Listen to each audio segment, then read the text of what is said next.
আসসালামু আলাইকুম ওয়া রাহমাতুল্লাহ। সকলকে স্বাগত। দেখতেই পারছেন আল্লাহর ঘর বাইতুল্লাহ,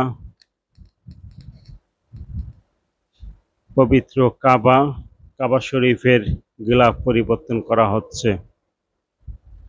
প্রতি হিজরি বছরের প্রথম দিনে অর্থাৎ আরবি নববর্ষের দিন আল্লাহর ঘরের গিলাফ পরিবর্তন করা হয়। এবছরও তার ব্যতিক্রম ঘটেনি। মুহররমের 1 তারিখ আল্লাহর ঘরের গিলাফ পরিবর্তন করা হচ্ছে। বাইতুল্লাহর কালো গিলাফ কাছ থেকে দেখলে আপনি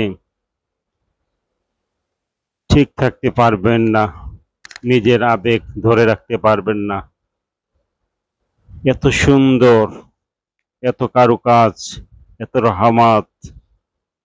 সুবহানাল্লাহ বিহামদিহি সুবহানাল্লাহিল আযীম।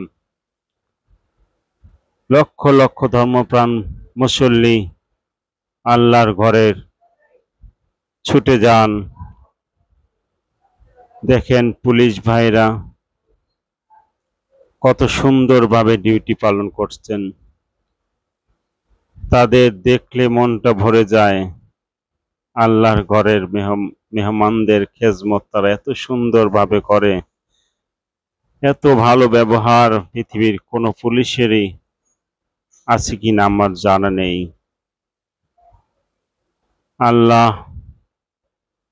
জীবনে একবার হলেও তোমার ঘর দেখার প্রতিটি মুসলিম ভাই বোনদেরকে তৌফিক দিও। ইয়া রাব্বিল আলামিন, তুমি রহিম, তুমি রহমান, তুমি অসীম, তুমি মহান। তোমার হাতে সব রাজত্ব, সমস্ত ধনভাণ্ডার তোমার হাতে। আল্লাহ, তুমি আমাদের মুসলিম ভাই বোনদের অবস্থা পরিবর্তন করে দিন, তাদের আমল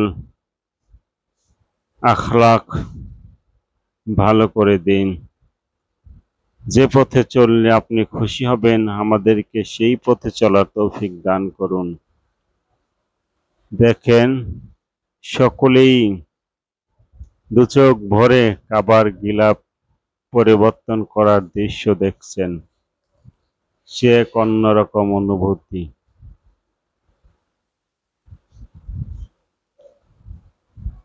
মুহররম মাস আরবি নববর্ষ, কিন্তু আমরা অনেক মুসলিমরাই জানি না আরবি নববর্ষ কবে। নববর্ষ বলতে আমরা বুঝি পহেলা বৈশাখ, নববর্ষ বলতে আমরা বুঝি 31 নাইট।